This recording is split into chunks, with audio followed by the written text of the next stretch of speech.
আজ আমি আপনাদের এমন এক অদ্ভুত একই সঙ্গে গভীর প্রশ্নের মুখোমুখি দাঁড় করাতে চাই যার নিরেট উত্তর আজও বিজ্ঞানের কাছে নেই। আই রিপিট, কারোর কাছেই নেই। পুরো ভিডিওটা শেষ করলে হয়তো আপনি নিজেকেই নতুনভাবে আবিষ্কার করবেন। প্রশ্নটা হচ্ছে, চেতনা বা কনশাসনেস আসলে কি? খুব সহজ মনে হচ্ছে? একটু দাঁড়ান। আমরা সাধারণত বড় স্কেলে চিন্তা করি, কিন্তু নিজেকে একটু জুম ইন করুন তো। আপনি কিসের তৈরি? হার্ট, কিডনি বা মস্তিষ্ক বাদ দিন। অণুবীক্ষণ যন্ত্রের শেষ সীমায় গেলে আপনি দেখবেন আপনি আসলে কার্বন, হাইড্রোজেন, নাইট্রোজেনের সমষ্টি ছাড়া আর কিছু নন। আরও গভীরে যান, পাবেন ইলেকট্রন, প্রোটন, নিউট্রন। বর্তমান বিজ্ঞান বলছে ইলেকট্রন মৌলিক হলেও প্রোটন নিউট্রনকে আরও ভাঙলে কোয়ার্ক পাবেন। আবার ভবিষ্যতে কোয়ার্ক ভেঙে প্রমাণ হতে পারে হয়তো তার নিচে স্ট্রিং বা ডিপার স্ট্রাকচার আছে। অর্থাৎ দিন শেষে আমি, আপনি সবাই কেবল একগাদা সাবঅ্যাটমিক পার্টিকেল বা অতি পারমাণবিক কণার স্তূপ। এখন আসল প্রশ্নটা করি, একটি ইলেকট্রনের কি কোনো আবেগ আছে? একটি প্রোটন কি জানে সে বেঁচে আছে? উত্তর হলো না। এরা এক একটি প্রাণহীন জড় কণা। এরা কেবল পদার্থবিজ্ঞানের গাণিতিক সমীকরণ মেনে চলে। তাহলে প্যারাডক্সটা কোথায়? প্যারাডক্সটা হলো, যেসব উপাদান দিয়ে আমি আর আপনি তৈরি তাদের কারোরই কোনো চেতনা নেই। জড় পদার্থ থেকে চেতনা তৈরি হওয়ার এই রহস্য ভেদ করতে বিজ্ঞানীরা একটি বিশেষ শব্দের আশ্রয় নেন, যাকে বলা হয় ইমার্জেন্স বা উদ্ভব। আসুন ইমার্জেন্সের বিষয়টা একটু সহজভাবে বুঝাই। আপনার স্মার্টফোন বা ল্যাপটপের স্ক্রিনটির কথা ভাবুন। এটা লক্ষ লক্ষ ক্ষুদ্র পিক্সেল দিয়ে তৈরি। আপনি যদি একটি একক পিক্সেলের দিকে তাকান, কিছুই বুঝবেন না। এটা শুধুই একটি লাল, নীল বা সবুজ বিন্দু। এর কোনো অর্থ নেই, কোনো গল্প নেই, কোনো আবেগ নেই। কিন্তু যখন লক্ষ লক্ষ পিক্সেল একসাথে একটি নির্দিষ্ট প্যাটার্নে জ্বলে ওঠে, তখন আপনি স্ক্রিনে একটি সিনেমা দেখতে পান। সেখানে কান্না আছে, হাসি আছে, টানটান উত্তেজনা আছে। আমাদের মস্তিষ্ক এমনই এক বিশাল পিক্সেলের জাল। প্রতিটি নিউরন নিজে কোনো সত্তা নয়। তারা মূলত বৈদ্যুতিক ও রাসায়নিক সিগন্যালের মাধ্যমে একে অপরের সাথে যোগাযোগ করে। এটাকে পিক্সেলের অন অফের সাথে তুলনা করতে পারেন। কিন্তু যখন প্রায় ৮৬ বিলিয়ন নিউরন ঠিক এক ছন্দে কাজ করে, তখন তৈরি হয় স্মৃতি, তৈরি হয় আবেগ, তৈরি হয় চেতনা। আমরা হলাম মহাবিশ্বের সেই সিনেমা যা পরমাণুর পিক্সেল দিয়ে তৈরি। আমরা কি কেবলই হার্ডওয়্যার? তবে এখানে আবার দার্শনিকরা বিজ্ঞানীদের প্রশ্ন করে বসেন। তারা বলেন, ভাই, উপমা তো দিলেন, কিন্তু একটা সমস্যা আছে। একে বলা হয় the hard problem of consciousness. এই ধারণাটি প্রথম সামনে আনেন দার্শনিক ডেভিড চ্যালমার্স। কম্পিউটারের পিক্সেল সিনেমা দেখায় ঠিকই, কিন্তু কম্পিউটার কি নিজে সেই সিনেমাটি উপভোগ করে?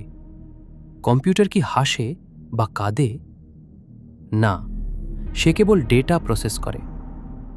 কিন্তু আমি আর আপনি যখন সূর্যাস্ত দেখি, আমরা কেবল ডেটা প্রসেস করি না, আমাদের মনের ভেতর একটা ভালো লাগার অনুভূতি কাজ করে। জড় পদার্থ দিয়ে তৈরি একটি বায়োলজিক্যাল মেশিনের ভেতর এই অনুভূতি এলো কোত্থেকে? স্ট্যান্ডার্ড মডেলের কোনো সমীকরণে এই অনুভূতির কোনো জায়গা নেই। এই পার্থক্য কেন তৈরি হয়, সেটাই আজকের বিজ্ঞানের সবচেয়ে বড় অমীমাংসিত প্রশ্ন। মূলত এখানেই বিজ্ঞান থমকে যায়। আপনি বস্তু নন, আপনি হলেন প্যাটার্ন। আরেকটি তথ্য আপনাকে ভাবাবে। জীববিজ্ঞান বলে মানবদেহের প্রায় সব পরমাণু প্রতি কয়েক বছরে পুরোপুরি বদলে যায়। খাবারের মাধ্যমে নতুন পরমাণু ঢোকে আর পুরনো পরমাণু বেরিয়ে যায়।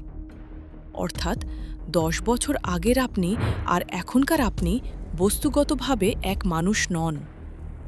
আপনার শরীরের উপাদান বদলে গেছে, তবুও আপনি আপনিই আছেন। আপনার ছোটবেলার স্মৃতি, আপনার ব্যক্তিত্ব সব টিকে আছে। কেন জানেন?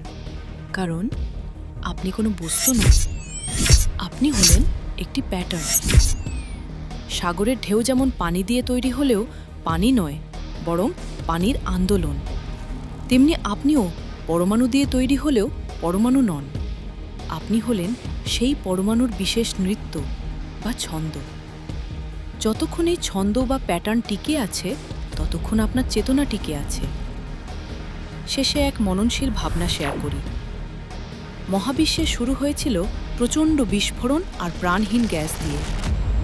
বিলিয়ন বিলিয়ন বছর ধরে সেই গ্যাস নক্ষত্রের পেটে পুড়েছে, ভারী মোল তৈরি করেছে, আর শেষে সেই নক্ষত্রের ছাই জড়ো হয়ে আপনার মস্তিষ্ক তৈরি করেছে।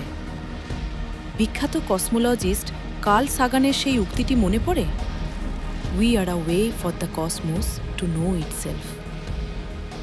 আমরা হয়তো তুচ্ছ ধূলিকণা দিয়ে তৈরি, কিন্তু আমরা সেই বিশেষ ধূলিকণা যারা উঠে দাঁড়িয়ে মহাকাশের দিকে তাকিয়ে প্রশ্ন করতে পারি, আমি কে? এই জগৎ কেন?